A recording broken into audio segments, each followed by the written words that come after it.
Have you seen enough from Jared Goff? And to re-sign him. Here's the key thing. Long term, not 2 years, $60 million, not 3 years, 120. No, you're signing this man. Because if you're Jared Goff and you've been playing the way that you have, you want to be back here for damn near life. You feel accepted. You feel that you've built a winner single-handedly, I'm sure. I mean, he's obviously not saying that, but he's like, where the fuck were you guys before me? You had Matthew Stafford and you couldn't win. You now have Jared Goff and you're winning. So would you be comfortable? We're talking like a 4 or 5 year deal now. Would you be comfortable after 4 weeks, what you've seen from Jared Goff, extending him for 4 or 5 years? Bro, I told you when we were going through prep, that's a great question, man, because he's proving that he's worth it. But is he what the Lions need for their long-term future? I feel like we need to go to the voice of reason, man.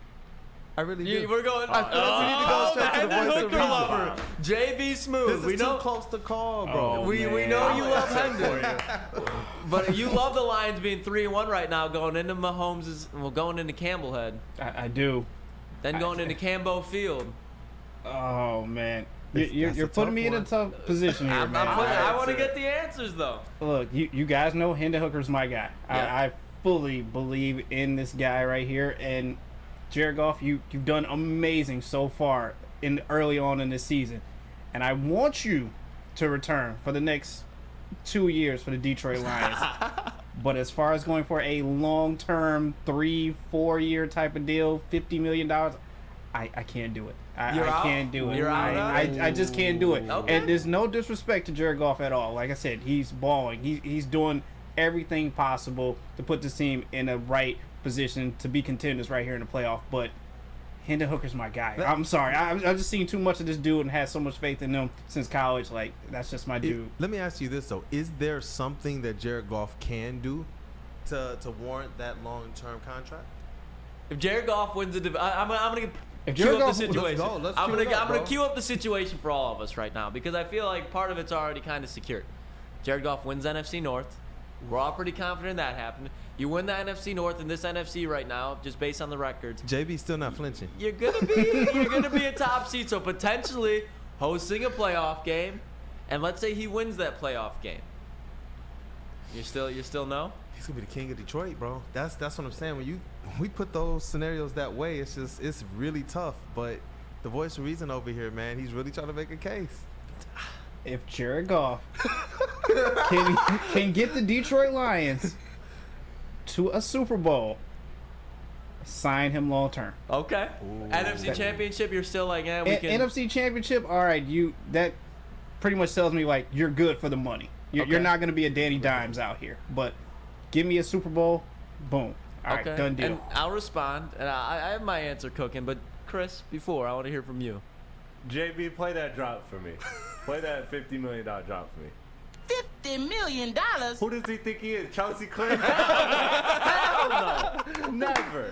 Never, man. Unless he wins the city a Super Bowl, and I understand how much the city loves football. So if he wins the Super Bowl, hell yeah, you can do whatever you want. Pay him $200 million. I don't care.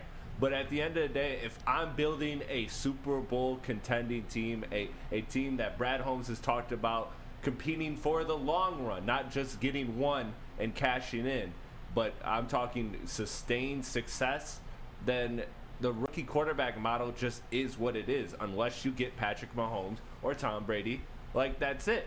Those are the scenarios. And so I'm following that blueprint. I'm rocking with that blueprint. Again, all jokes aside, no disrespect. Goff has played better than I thought he ever could here in Detroit.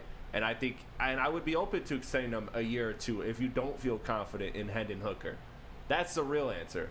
But 4 or 5 year, lock him up long term, hell no. He ain't Chelsea Clinton. So do you think there would be a chance for you to be like, if you had overwhelming success, then you'd say yeah, but just off of right now, you say no? No, if he wins the Super Bowl, everybody can do anything they want. Brad Holmes can do whatever he wants. Aiden Hutchinson can do whatever. Everybody can do whatever he wants. If one Super Bowl happens, the city can melt down and we can just deal with the ashes.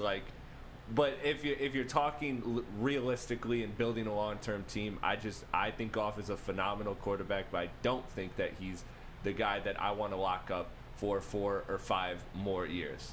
I think he's a very good quarterback, but I just don't want to lock him up for 4 or 5 years at that price. I'm ready to hear the ball knower now. I'm ready to break that heavyweights mold. Let me hear this, The brother. anti-Jared Goff. Let me tell you something. Ooh, cook. Jared Goff is entering his prime. This man is still only 28 years old. Okay, me guys? talk to you. He's still only 28 years old. This man, shout out Booner walking from the studio right now, by the way. He's only 28 years old. He is entering, and I can tell by the way that he's carrying himself on the field right now, he What is word are you about to entering use? his prime. Prime. Jared Goff is entering his prime. Do we feel like the Detroit Lions are Super Bowl contenders right now? Just off of week 4 right now. Going around the room after you see him? Just real Yeah. quick. Yeah? JP, yeah? Yeah, absolutely. Chris? What's the question? Do you think the Detroit Lions are Super Bowl contenders right now? Yeah, outside contenders, yes. Okay. Do you think Brad Holmes has ever failed us in a draft class? Like No. he can keep bringing us talent? Yeah, he has an eye for it. Yeah, Brad Holmes has an eye for talent. Do you know that the Detroit Lions have the most salary cap space in the NFL next year? So But now they won't when they re-sign him. That's the point. he still has another year in his contract, and you can even backload it so you still have that flexibility. So my point here is, I understand that everybody's like, oh, the cap number, you can't resign Dex, you can't resign Blake. Yeah, but you also, if you don't have a good fucking quarterback, none of that's going to matter. When you have a quarterback who's winning you games right now in a way that you have not seen before, when is the last time we saw Lions go on this? What are they in the last 12 games probably? Like fucking 11-1? Bro, they won their last 6 games in the division in a row, bro. Leave it there. Leave it there. They've won the last 6 games in their division. Now, I understand a That's lot a of these sweep. guys are on rookie contracts right now. You got Kirby Joseph, Penei Sewell, Amon-Ra St. Brown, 800. You're going to have to re-sign those guys. But even if you don't, you're still going to have an ability to draft guys that are able to refill their shoes. And based on Brad Holmes' draft tendencies, I'm not doubting. You bring back Jared Goff. I'm not re-signing for $55 million. But if he wants a 4-year, $50 million deal, damn, he's fucking earned it. I'm sorry. Bring back Goff. What else could Jared Goff do that we haven't seen already?